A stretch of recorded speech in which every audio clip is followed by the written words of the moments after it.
Assalamualaikum warahmatullahi wabarakatuh. Di sini saya bersama kelompok saya akan menyampaikan materi tentang desa dan perkembangannya. 1. Karakteristik masyarakat desa.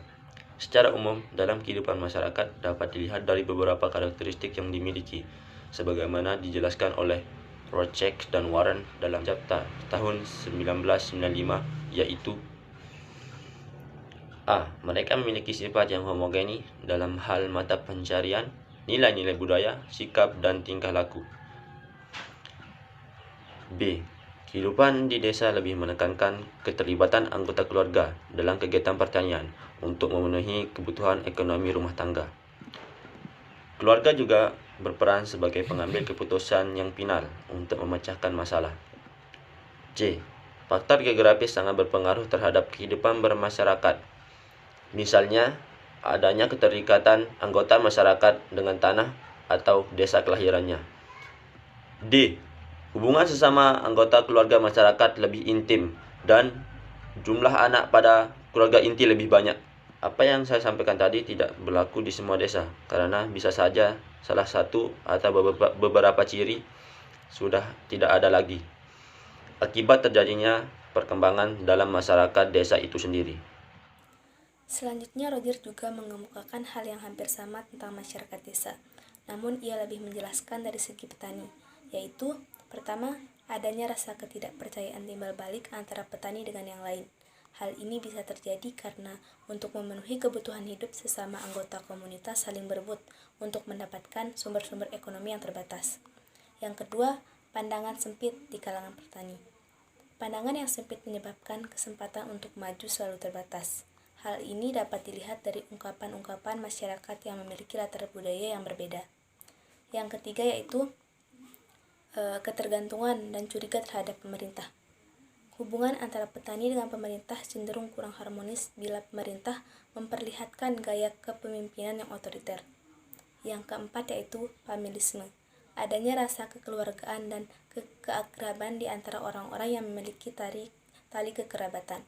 Yang kelima yaitu rasa enggan untuk menerima atau menciptakan ide-ide baru. Kondisi ini ada di dalam masyarakat desa yang relatif belum berkembang, disebabkan oleh sumber daya alam yang cukup menghidupi mereka. Yang keenam yaitu fatalisme.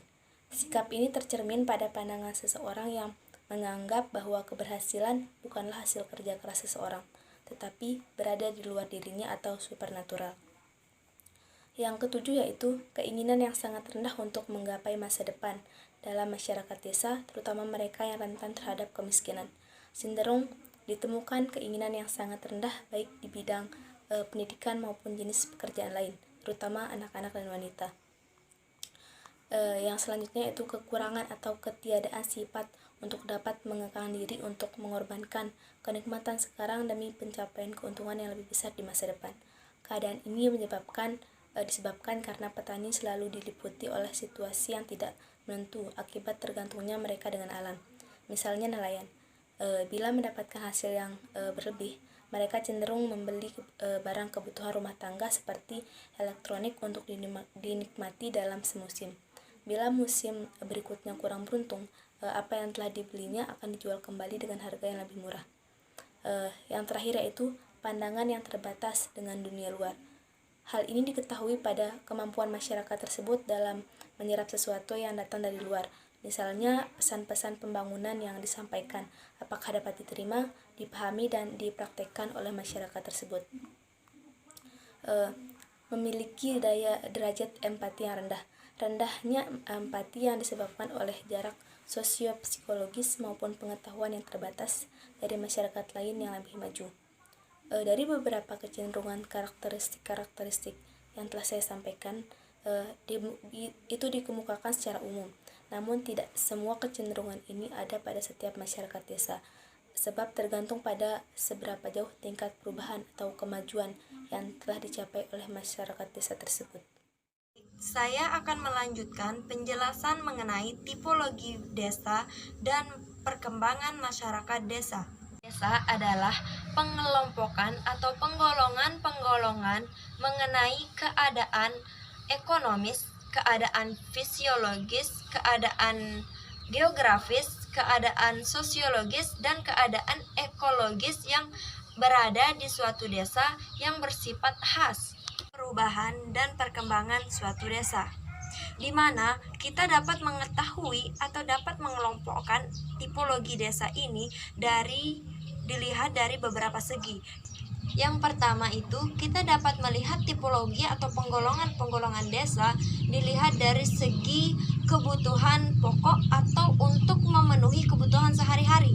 Pada segi kebutuhan pokok ini, desa dapat dibagi menjadi 3. Yang pertama yaitu desa petani, yang kedua desa nelayan, dan yang ketiga desa industri. Ini adalah seluruh masyarakat yang ada di desa petani atau yang ada di desa tersebut menggunakan atau mencari kebutuhan hidup mereka dalam bidang pertanian. Yang kedua yaitu desa nelayan, di mana desa nelayan ini berada di sekitar pesisir pantai. Saat kegiatan dari desa nelayan ini menggerakkan masyarakat berada dalam bidang perikanan atau kegiatan perikanan, yaitu seperti di laut, pantai, dan juga di darat. 3 yaitu desa industri, di mana seluruh masyarakat di desa ini berpendapatan lebih banyak atau lebih dominan dalam industri atau perindustrian. 2 yaitu kita dapat melihat tipologi atau penggolongan desa ini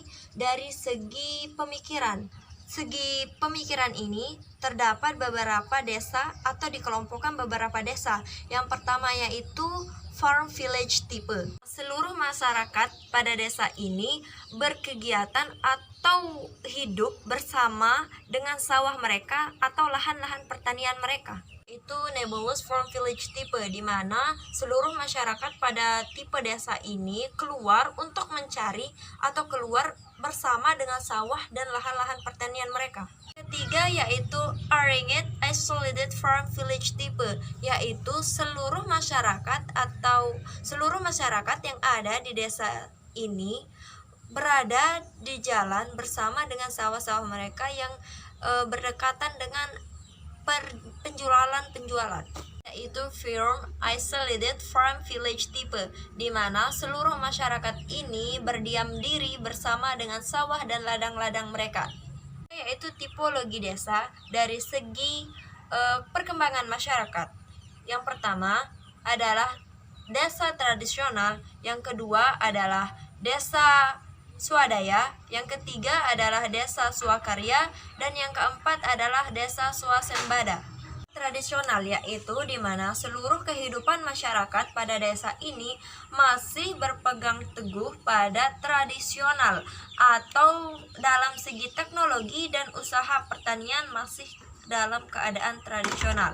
Juga pada desa ini masih sangat tergantung dengan keadaan alam sekitar, di mana pekerjaan para seseorang dalam desa ini masih dilihat atau dikelompokkan dari segi kelamin. 2 yaitu desa swadaya, di mana pada desa ini seluruh masyarakat masih memiliki atau masih mengandung tradisional tapi sedikit, akan tetapi pada desa ini seluruh masyarakat tergantung pada alam sekitar dan juga pada pemimpin, di mana untuk kedudukan seseorang dapat dilihat dari kepemilikan tanah dan juga keturunan. 3 yaitu desa swakarya atau dapat dikatakan sebagai desa peralihan. Nah, pada desa ini seluruh masyarakat sudah mulai dalam perkembangan desa dan juga sudah mulai menggunakan keadaan modern. Nah, di mana desa ini juga tidak lagi tergantung pada alam yang sekitar dan juga tidak tergantung pada pemimpin. Yang keempat ini adalah desa swasembada, di mana pada desa ini seluruh masyarakat atau kegiatan-kegiatan yang dalam desa ini sudah mulai mengandung modern, sudah mulai berkembang atau mulai maju. Nah, desa ini juga sudah mulai menggunakan teknologi-teknologi yang modern yang canggih. Juga pada desa ini sudah menggunakan teknik-teknik pertanian yang canggih. Nah, dalam desa ini juga terlibat dapat dikatakan sebagai desa modern, karena sudah menggunakan teknologi yang canggih, menggunakan pemikiran yang cerdas, dan lain-lain. Partisipasi dalam desa swasembada ini adalah sudah mulai efektif, sudah mulai banyak masyarakat yang berpartisipasi dalam kegiatan pertanian dan lain-lain.